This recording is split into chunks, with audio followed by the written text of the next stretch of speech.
आपको ये सुन के हैरानी होगी कि करीब 4 साल बाद पवन सिंह और अक्षरा सिंह एक साथ आ गए हैं ट्रेंडिंग पे। मैं ऐसा क्यों कह रही हूँ, पूरा वीडियो देखिए और वीडियो अच्छा लगे तो लाइक शेयर कमेंट करना बिल्कुल ना भूला और हमारे चैनल को भी सब्सक्राइब कर दे भोजपुरी के ऐसे ही तमाम न्यूज़ को पाने के लिए। चलिए खबर पे बात करते हैं। आप सभी को बता दूँ कि अक्षरा सिंह और पवन सिंह जी और बाकी सभी कलाकारों का एक गाना आया था, जिस गाने का नाम था जीतेगा इंडिया।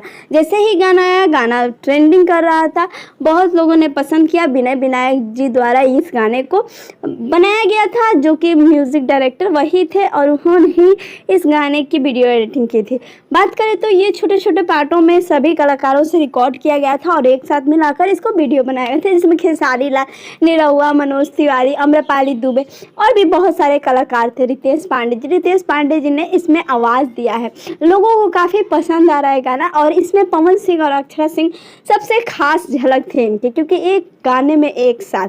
इसके बाद से ये गाना जब ट्रेंडिंग में आ गया तो लोगों ने कहा कि आपने जोड़ी का दम तो देख ही लिया कि 4 साल बाद भी जोड़ी एक साथ आई और गाना ट्रेंडिंग में आ गया। तो आप समझ सकते हैं कि गाना कितना बड़ा बवाल होने वाला है। हाल ही में पवन सिंह जी के गाने बैक टू बैक ट्रेंडिंग में आ रहे हैं और अक्षरा सिंह के भी, तो ये भी बहुत बड़ी खुशखबरी है। वीडियो कैसा लगा हमें कमेंट में ज़रूर बताइएगा और चैनल को सब्सक्राइब करना ना भूलिएगा।